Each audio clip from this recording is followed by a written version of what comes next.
Welcome to the Business Miracles Podcast. I'm Heather Dominick, founder of businessmiracles.com and author of the book Different, the Highly Sensitive Leadership Revolution, found at differentthebook.com. Since 2010, I've been training highly sensitive entrepreneurs and leaders from around the globe to work less while making more impact and income by doing things differently. I'm so glad you joined me. Listen in and get ready. Get ready for a shift in the way you view yourself, your work, your life. A business miracle.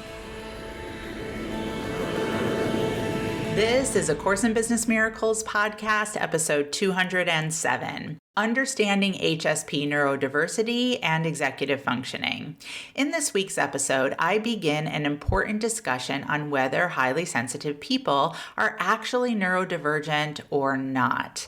First, I revisit and share the definition of what it actually means to be a highly sensitive person, and then I follow that up with the definitions for neurodiversity, neurodivergent, and executive functioning. Now, these definitions are absolutely important to keep in mind as we consider this crucial topic.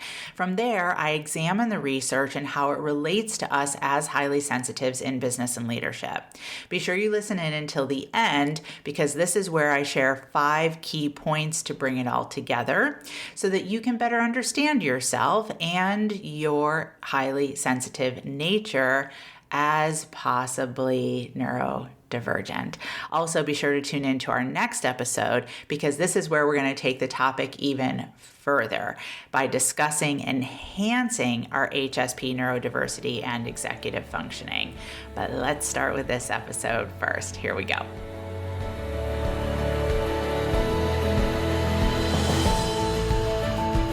Today's topic is HSP neurodiversity and executive functioning. The place that makes the most sense for us to start is with definitions. So the first definition is, what is the definition of what it means to be a highly sensitive person? Always valuable to return to that definition so that we're not making assumptions, right? And all the stories that our mind can make up in our heads about what it means to be HSP. So, according to Cleveland Health Clinic, a highly sensitive person, or HSP, is a personality trait. And that's valuable to write down if for some reason you've forgotten that. It's a personality trait that is used to describe someone with a deep sensitivity to the physical, the emotional, or social situations and information around them. And I'm going to repeat some key pieces to that. Personality trait for someone with a deep sensitivity to the physical, emotional, or social situations and information around them. Also, according to Dr. Elaine Aaron and her theory, HSPs are a subset of the population. A subset of the population who are high in a personality trait known as sensory processing sensitivity, or SPS. Sensory processing sensitivity, or SPS. Those with high levels of SPS display increased emotional sensitivity, stronger reactivity to both external and internal stimuli, pain, hunger, light, noise. And as a result of these personality traits, an HSP tends to have a complex inner life. Hand on heart, breath in, and let it out. Again, valuable to revisit the actual research that identified what it is to be an HSP. One, to counteract stories that may have continued to or formed in your head brain, not even realizing they were there. And also because since I've been doing this work for over a decade, a lot of other people have entered into the arena of this work. And there's a lot of different stuff out there on the internet. And a lot of it, in my opinion, humbly, is misinformed. So helpful just to return to the research and the definition. Next definition, neurodivergent. Neurodivergent. So again, according to Cleveland Health Clinic, neurodivergent is a non-medical term.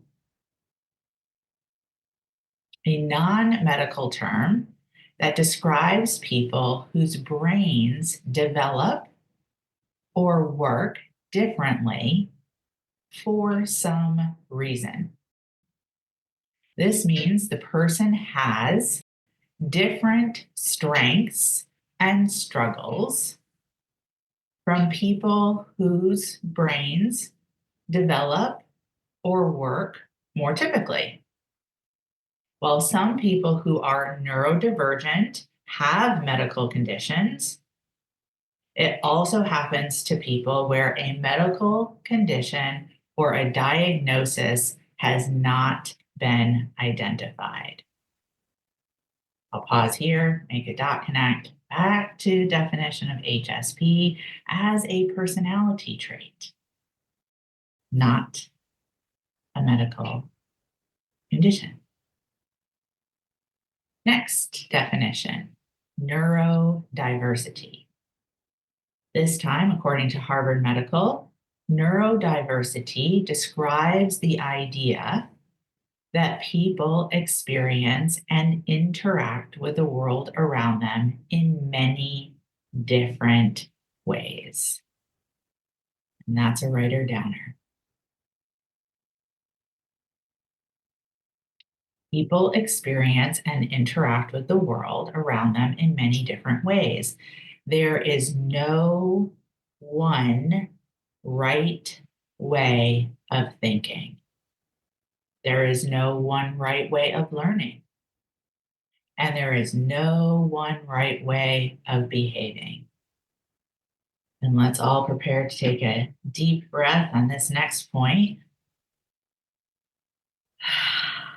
Differences are not viewed as deficits. Differences are not viewed as deficits, according to the official definition of neurodiversity. Next, Judy Singer, an Australian sociologist, coined the term neurodiversity to promote equality and inclusion of neurological minorities. So, love this. Neurodiversity was originally developed primarily as a social justice movement. And it's often used in the context of autism spectrum disorder, otherwise known as ASD, as well as other neurological or developmental conditions such as ADHD or learning disabilities. Now, one thing that I find super cool is that the original HSP research and the neurodiversity development both took place at the same time in the mid-1990s. Dr. Elaine Aaron, as part of the original research group regarding highly sensitive persons, was working in California. And as we just said, Judy Singer was working in Australia. Butterfly effect. Same time, different sides of the planet. a movement beginning, which leads us to the definition of executive functioning. We're going to go back to Cleveland. According to the Cleveland Clinic, executive function refers to mental processes, aka executive functioning skills. Mental processes that help you set and carry out goals. You use these skills to solve problems, make plans, and another big breath, manage emotions. Executive functioning includes managing emotions. Executive functioning is also responsible for our ability to regulate our emotions, control our impulses, and make decisions. Executive functioning skills are essential for success in school, work, and just personal life overall. So how does this all fit together? 5 key points. 1, human brains are all wired differently. We all perceive, relate to, and understand the world in different ways. 2, how we interpret our world is based on both neurological wiring and our experiences. That's nature and nurture. 3, due to 1 and 2, which we just covered, what the majority might consider to be the norm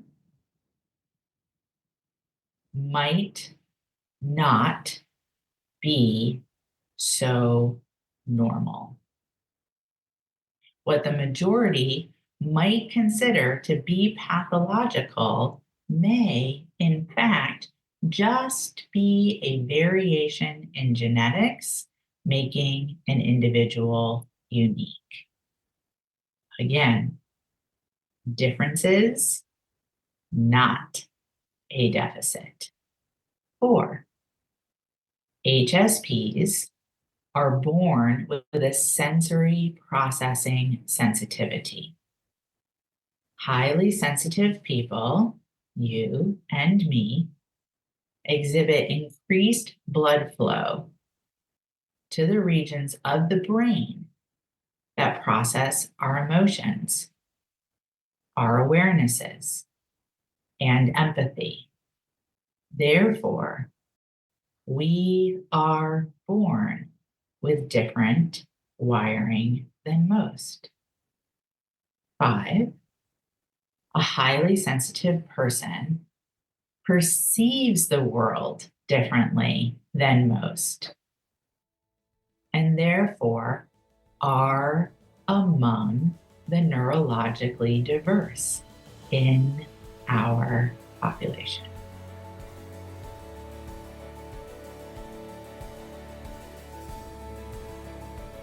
Breath in and let it out.